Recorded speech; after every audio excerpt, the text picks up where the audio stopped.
What is up, guys? Just got off of work. It's a pretty decent day. It's Wednesday.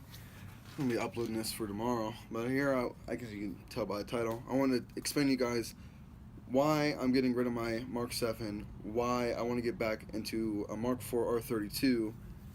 And, yeah, so I'm going to start off with a few clips of me driving in my old car. I'm going to show you guys a few awards that I had gotten driving that car, and some pictures from over the years. And pictures, they say pictures say 1,000 words, so you can only imagine all the love I had for these pictures when I show you.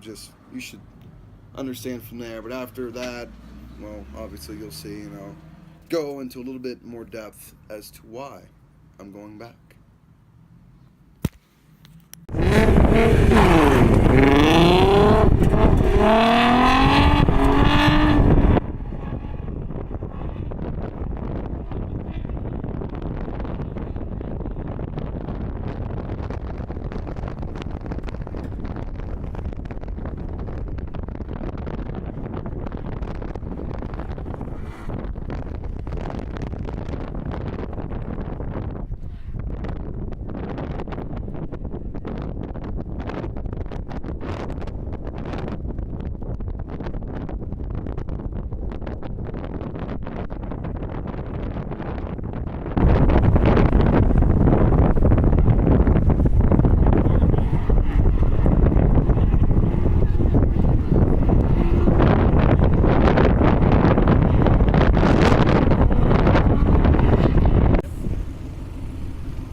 And over here, editing up this video just to throw this in the end and see what's good here. But I got Jesse here beside me, who's making me laugh. But you're just funny looking, man. I don't know.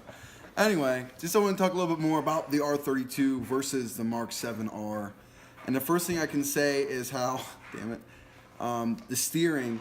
So you got in the Mark 4, it's regular old power steering, and in the Mark 7, it's electric, and you can go through and change settings and make it how easy or hard it is to turn the wheel, which is cool until you're racing and you're like, you don't have the raw feel of like the ground. You're not really feeling like your tires when they talk to you, when you're losing grip or whatever.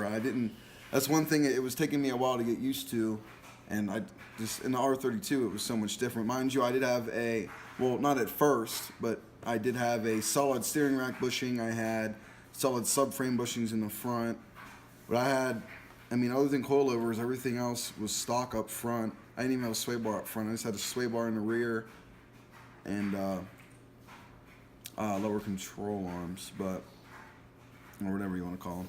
Anyway, and of course the exhaust note is, you heard it. Nothing can really compare to that. That's probably one of my favorite sounding engines in the world, and I'm not being biased. There's a lot of good sounding cars out there, but this is definitely one of my favorite. And then when you hear it, not being a Golf or a Volkswagen Euro person, and you hear that coming from a Golf, you're like, what the fuck is in that thing? Like, I don't know how many times I had people ask me, like, why does this thing sound like this? Or why are your front brakes so big? Because my rotors literally filled my wheel when I put the RPF ones on.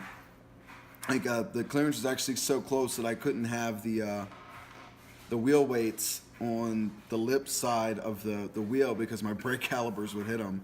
I learned that the hard way, so I actually had to put the weights on the most inner side of the wheel, which was crazy. What else was in the car? I had the flapper switch, so on the go I could just change my exhaust note with this little switch in the car, and that came stock.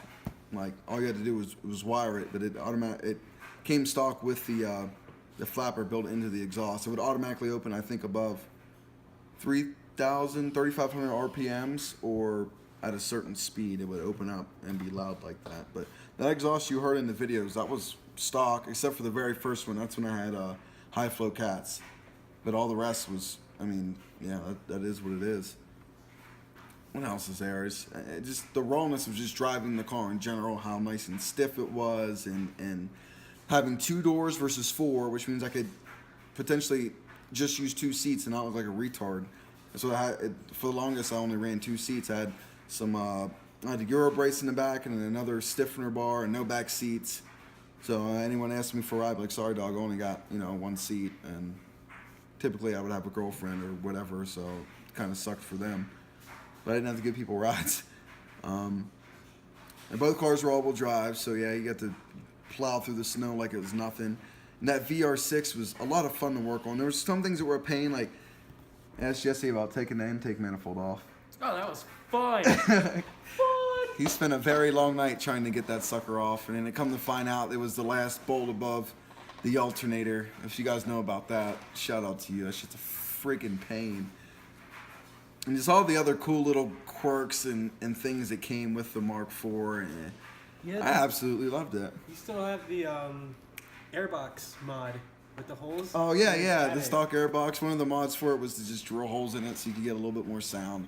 I didn't even do it on mine. When I bought it, it was like that. When I actually went to switch intakes is when I found that it was like that, I believe, which was pretty cool. They call it like the Swiss cheese mod or something. There's just a whole lot of little MK4 things, MK4, Mark IV things that... MGK? Yeah.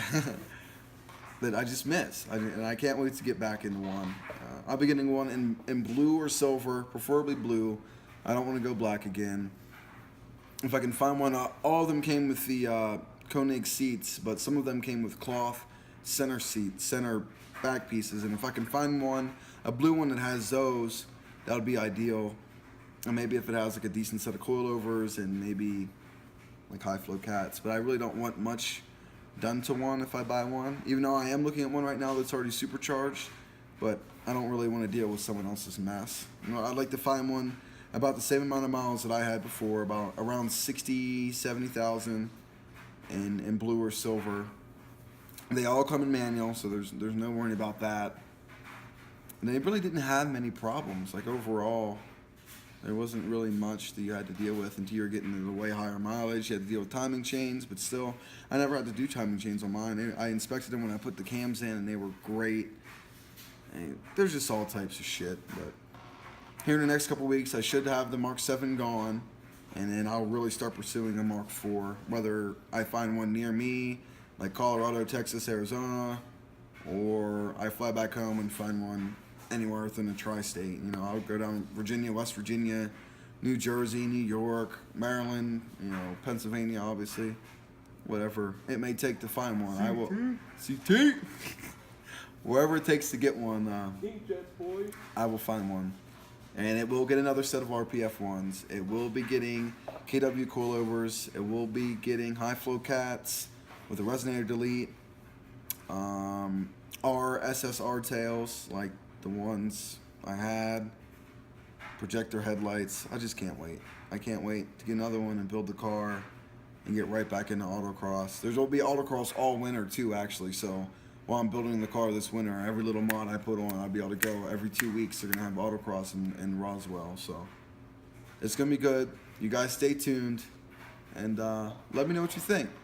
My girlfriend says I shouldn't get. She said I should get something totally different because I mentioned getting a Corvette. I mentioned getting a CTSV, but I think an R32. I mean, that's home for me. It's in my Instagram name. Like, come on now. But thanks for listening to me rant and look at my pictures reminiscing. So make sure you like if you like, subscribe, and I'll catch you on the flip flop.